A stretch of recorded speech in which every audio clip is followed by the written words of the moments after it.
Let's go. I wake up to a little bit of drool on my pillow, feel like it's gonna be a bad day.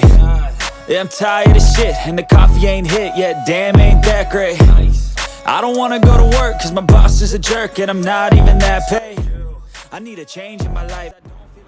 បងប្អូននេះគឺជា Lexus HS 250H ស៊េរីឆ្នាំ2010វាចាស់តែឆ្នាំទេប៉ុន្តែវានៅតែជារថយន្តស៊េរីទំនើបបែប Luxury នៅតែស្អាតនិងមានការពេញនិយមសម្រាប់ប្រជាជនកម្ពុជាយើងដោយវាត្រូវបាន design មកជាប្រភេទ Sedan បំពាក់មកជាមួយនឹងទ្វារ4កៅអី5 Power CVT Automatic Machine Hybrid V4 2.4 លីត្រដែលផលិតកម្លាំងសេបាន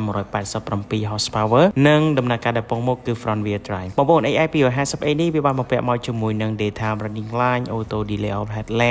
Dark sensing headline កាមេរ៉ាមើលក្រោយជាប្រភេទ sensor smart key USB connection វាអត់មាន blind spot ទេប៉ុន្តែវាមានប្រភេទ slide counter បងប្អូនគ្នាបាទខាងក្នុងវាជាប្រភេទស្បែកមានកៅអីស្បែកសេរីក្តៅត្រជាក់បានជាកូដស្បែក double bar អេក្រង់ប្រើ mouse pad វាអត់មាន touch screen ទេបងប្អូនគ្នាបាទនឹងបំពាក់មកជាមួយនឹងរង្វង់កង់17អ៊ីងវាមាន monitor មើលសម្ពាធខ្យល់មានប្រព័ន្ធទប់លំនឹងហើយវាមានប្រព័ន្ធជំនួយចាប់ប្រាំងបន្ទាន់កង់ទាំង4របស់វាហ្នឹងគឺមានប្រព័ន្ធបំពាក់មកជាមួយនឹង ABS និងមាន option ទំនើបមួយចំនួនទៀតផងដែរហើយពី0ទៅ100គីឡូម៉ែត្រនោះគឺវាចាយពេលត្រឹមតែ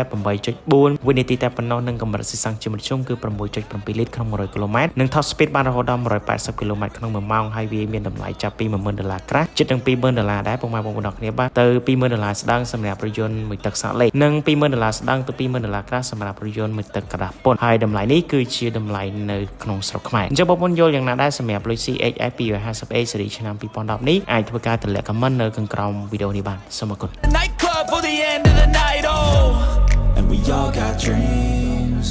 we all want things. But what you gonna do for it? How you gonna move for it? What you gonna be?